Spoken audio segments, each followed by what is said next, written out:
Essa é a última pergunta. Boa tarde, ministro. Tudo Pois bem? não. Eu fiquei com uma dúvida em relação à exoneração dos comissionados, que eu acho que não ficou muito claro como que vai ser feita a avaliação depois para eles serem ou não readmitidos. Quais vão ser os critérios, se vai ser critério técnico, se é critério ideológico, e se, dependendo, se for o segundo caso, não se configura uma caça às bruxas. Não tem. Justamente para não ter é que nós exoneramos todos. Simples assim.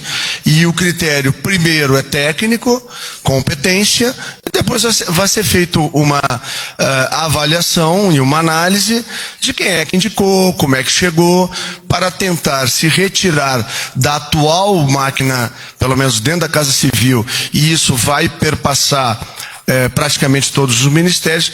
Não há nenhum sentido, né, de nós termos um governo com o perfil que nós temos, com pessoas que defendem uma outra lógica, um outro sistema político, uma outra organização da sociedade. Então, é isso. Nós precisamos, e nós estamos tendo a coragem de fazer, porque talvez tenha faltado ao governo que terminou no dia 31, de logo no início, ir limpando a casa, porque é o único jeito da gente poder tocar com as nossas ideias, com os nossos conceitos e fazer aquilo que a sociedade brasileira decidiu por maioria. O que a sociedade brasileira decidiu por maioria? Dar um basta nas ideias socialistas e nas ideias comunistas, que por 30 anos nos levaram nesse caos que nós vivemos hoje, de desemprego, de desestruturação do Estado, de insegurança das famílias, de má prestação da saúde e de escola que, em vez de educar, doutrina. É isso, a sociedade fez uma escolha muito clara e nos cabe aqui respeitar a cidadania brasileira. E como diz o capitão, nós estamos aqui para servir a população brasileira e não a nenhum partido e a nenhuma ideologia. Muito obrigado. Quase como o Marum. Com essa aí, que conversinha. Pô, mas não tô tão gordo assim. Não, mas é que ele falava muito. Sim. O senhor sabe explicar para a gente por que houve a sanção do benefício para Sudã, Sudene, Vento para Sudeco, se o presidente considera isso uma pauta boa? Bom, o fato disso ter vindo para o nosso governo foi, sim, uma pauta bom. Agora, isso foi superado, primeiro, para cada real concedido de subsídio lá na Sudã e na Sudene, em média, são mais de R$12 de investimentos. Então, tem uma significação muito importante na geração de emprego, na geração de renda e na continuidade de investimentos muito importantes, tanto para a região Nordeste quanto para a região Norte. Na análise que foi feita, o presidente optou por fazer o sancionamento, dada a experiência da aplicação desde 2013 para cá, e, na verdade, se trata de uma prorrogação por 5, podendo ser prorrogado por mais 5 anos. No caso da Sudeco, era a criação de um novo programa, e isso não é suportado nem pela peça orçamentária, nem era suportado pela Lei de Responsabilidade Fiscal, e por isso não foi aprovado, foi vetado. E a questão do IOF, o que aconteceu? A questão do IOF é que foi uma das alternativas para dar sustentação à prorrogação. Mas o presidente disse que assinou. Por favor, o presidente assinou a sanção. E nós encontramos, porque esse é um princípio do governo, de não haver aumento da carga tributária, não haver aumento de impostos. Então, toda a equipe, e aqui vai um reconhecimento ao esforço feito pela Subchefia de Assuntos Jurídicos da Casa Civil, que encontrou uma solução que cumpre a Lei de Responsabilidade Fiscal sem onerar o já onerado e sacrificado contribuinte brasileiro. Então, não haverá, isso é o que eu estou dizendo aqui, não haverá nenhum aumento de IOF. Essa solução foi encontrada agora, tá? Por isso que... Sim, mas eu... Então, estou esclarecido. Ele disse, ele estava se referindo à sanção dessa falta-bomba, mas um decreto que limita esse benefício e não em referência ao aumento do IOF. Vamos lá. Sim. Então vamos lá. Ele assinou a sanção e assinou também um decreto que dá a garantia para a execução sem ter aumento de impostos. É isso. É que uma das hipóteses que havia sido aventada pela equipe econômica para poder dar sustentação à continuidade do programa seria ou corte de benefícios ou aumento do IOF. Quando isso chegou para análise hoje pela manhã, isso confrontava diretamente todo o compromisso que o governo assumiu ao longo da campanha eleitoral de redução da carga tributária. Então, aí, desde hoje de manhã, cedinho, nós estamos dedicados a buscar uma outra solução que nós encontramos, está resolvido. Ele chegou a falar em infração mínima. Como é que é? Ele chegou a falar em infração mínima. Como é que é? Ele chegou a falar em infração Aumento de fração mínima no imposto. Não, mas, gente, vamos lá. Primeiro houve um vazamento indevido, certo? Porque era um estudo e alguém, que nós vamos tentar identificar quem foi, vazou para uma colega de vocês algo que não deveria ter sido vazado. Então, aqui é o primeiro ponto.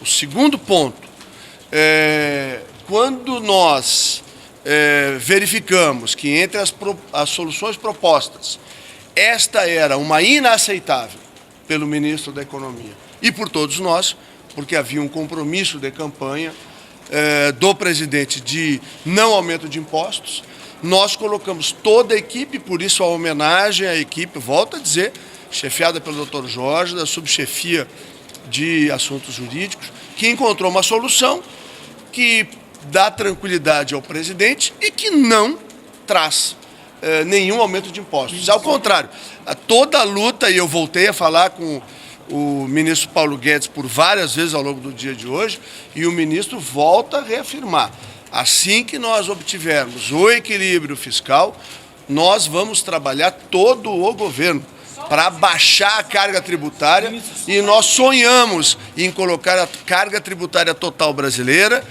abaixo dos 30%, o que será um feito. O presidente errou, você que assinou. Gente, nós estávamos, senhoras e senhores,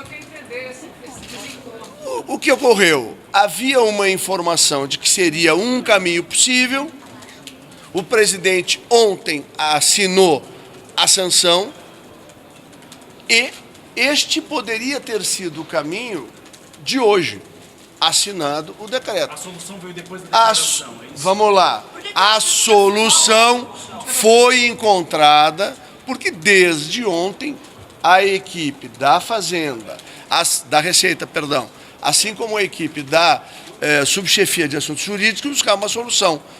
A primeira solução, uma das soluções aventadas era essa. No meio da manhã era uma outra solução, né? E nós optamos, validamos com o presidente, ele já assinou uma solução, e aqui se encerra a questão, não vai haver imposto de IOF, é isso que tem que ir para as suas leis. Já foi feita, está no decreto, vai ser publicado e não tem nada a ver com o imposto. Como que o governo vai acomodar esse benefício? Já está resolvido, está no decreto publicado. Como é que é? Explicar pra gente, por favor. Muito bem. O que ocorre? Como a Sudan e a Sudene, para projetos que sejam apresentados, o prazo médio de fruição do benefício é de 12 a 14 meses, eles não ocorrerão no ano 2019. Então, portanto, em 2019, a previsão que tem de 740 ou 50 milhões é suficiente para atender aqueles projetos que foram aprovados ao longo do ano de 2017, 2018 e que estão em fruição. Nós colocamos isso no decreto e isto cumpre a lei de responsabilidade fiscal. Ponto final. Só vai ter benefício se tiver orçamento, é isso então. Claro, a lei de responsabilidade fiscal, no seu artigo 14, exige que só possa ocorrer o benefício havendo a previsão orçamentária devida. Como a previsão feita para o ano de 2019, ela atende apenas para os benefícios que estão fruindo desde lá, 2017, 2018, né? Para a prorrogação, nós tínhamos que ter uma previsão. Como em 2019 não vai haver a concessão, porque desde que a empresa apresente a proposta, até que ela possa se beneficiar dela, o prazo médio são 14 meses. E isto é desde o início do programa. Nunca aconteceu de uma empresa receber antes desse prazo médio.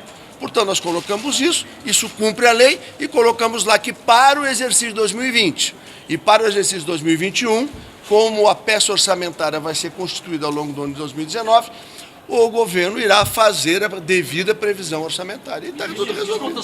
Não precisa aumentar impostos. Por que ele assinou, então, ministro? Por que ele assinou, ministro? Como? Por que o presidente disse, então, em coletiva que ele assinou? Ele errou? Ele se equivocou. Ele assinou a continuidade do projeto da Sudam e da Sudene. Foi isso. Em relação ao imposto de renda também? Exato. Não, imposto de renda é uma tese, se vocês lembrarem, lá na campanha nós falamos disso, ele falou disso mais de uma vez. O ministro Paulo Guedes trabalha com esse conceito. O hoje secretário da Receita, Marco Sintra, defende que no Brasil nós possamos ter um outro tratamento, porque o que acontece? No Brasil a gente não tem imposto de renda, né? Para o trabalhador, para a pessoa física, a gente tem imposto sobre o salário. Então é evidente que nós precisamos ter um tratamento mais equânime, né? Quantas e quantas atividades foge para a pejotização, que é transformar uma pessoa física numa pessoa jurídica. Você sabe muito bem onde isso é feito, né? Por quê? Porque a pessoa jurídica paga 15%. E uma pessoa física que tem um salário significativo vai pagar quanto? 27,5%. Então, por isso que nós trabalhamos com o conceito de dar um tratamento mais equilibrado para a sociedade brasileira, e nós vamos trabalhar, depois de feito o equilíbrio fiscal no Brasil, muito provavelmente, só não sei prever quando, quem faz todas essas contas é a equipe do professor Paulo Guedes. E cabe a ele fazer essas definições e validar com o presidente. O que eu vim esclarecer aqui é porque estava toda uma celeuma estabelecida no país que ia ter aumento de impostos. Então não dá para amanhã, né, hoje à noite, ou a partir do dia de hoje, o cidadão brasileiro diz, pô, votei no Bolsonaro para não ter aumento de imposto, não vai ter aumento de imposto. Não, não tem aumento de imposto. Então, estou afirmando aqui, não haverá aumento de imposto. A outra questão é qual? Sobre a divergência entre o presidente e o ministro da Economia, Guedes, que começou ontem na reunião por causa exatamente de números, reforma da Previdência. Tá. O Vamos. presidente fez uma declaração ontem à noite, depois dessa reunião, na hora do almoço, mais ou menos, que ele gravou. Não, ele gravou à tarde. À tarde, pois é. E levou a equipe econômica a levar um susto, fez a equipe econômica levar um susto, pegou todo mundo de surpresa. O que está acontecendo? Parece Vamos lá. que tem Vamos lá. ruído aí. Tá, então vamos, primeiro, não tem ruído algum. A equipe econômica chefiada pelo professor Paulo Guedes vem trabalhando desde que se iniciou o processo da transição para elaborar dois caminhos de proposta de reforma da Previdência, aos quais o professor Paulo Guedes já falou a exaustão. E todos vocês já testemunharam. Aqui eu reconheço vários rostos que já ouviram ele dizer isso.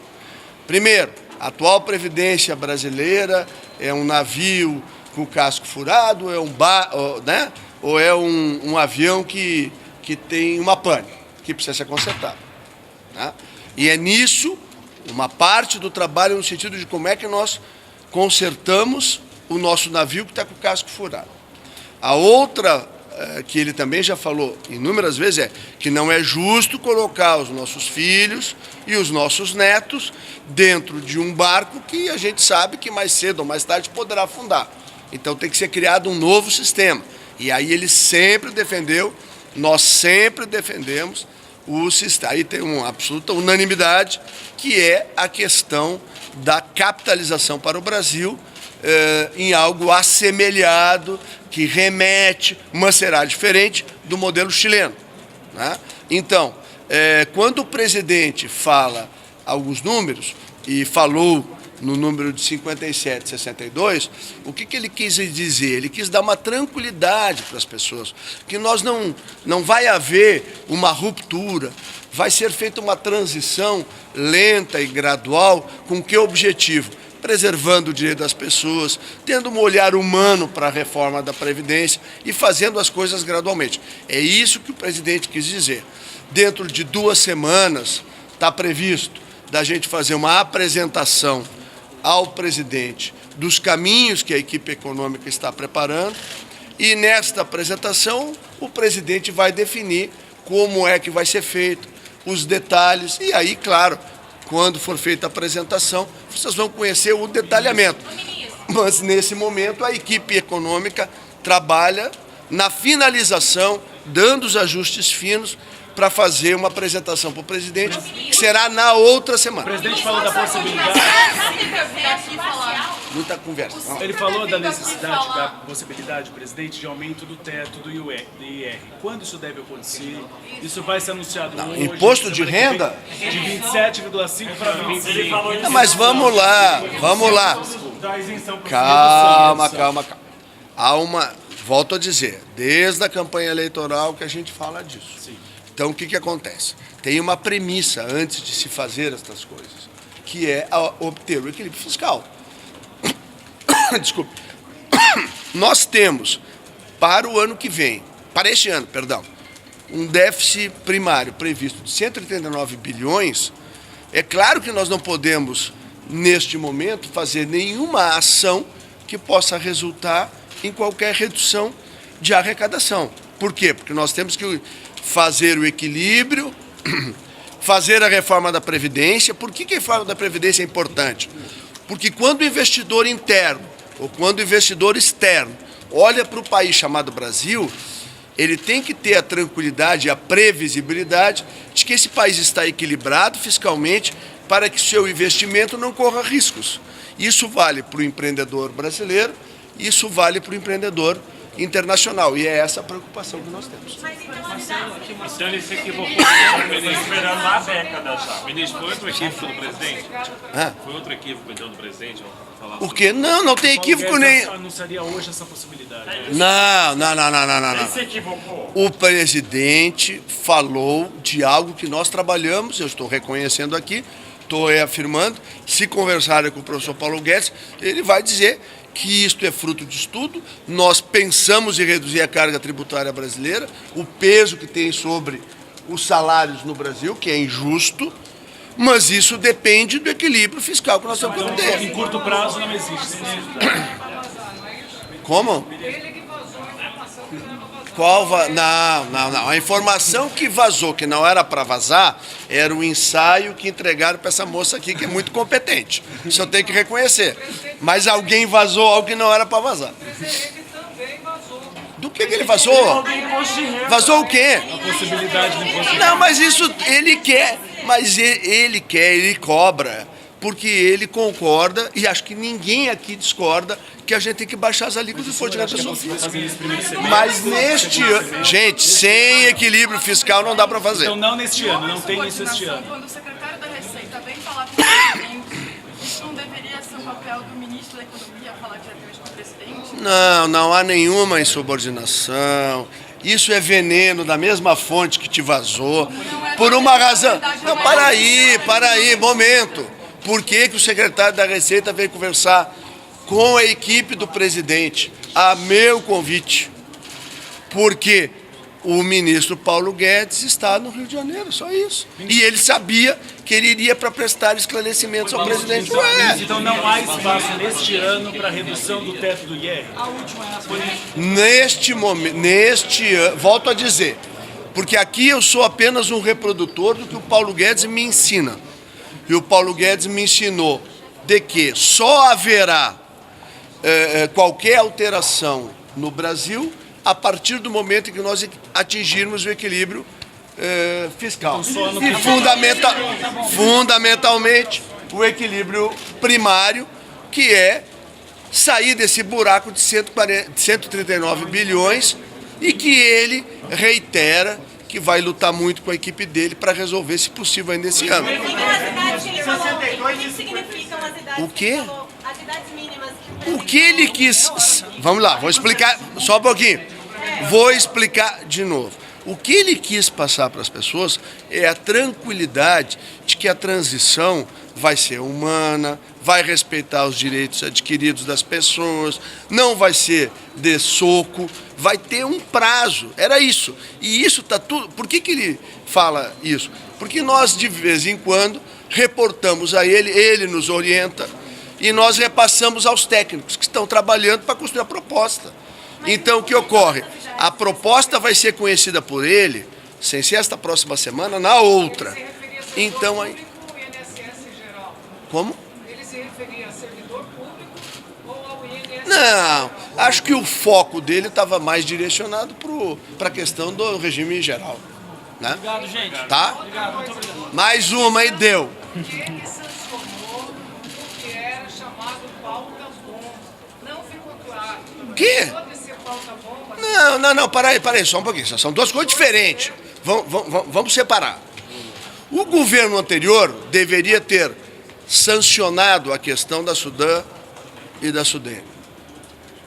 Ao transferir para o governo com um prazo curtinho de resolução, porque vencia ontem o prazo de sanção ao veto, é claro que foi jogada uma bomba no colo do atual presidente. Nesse sentido.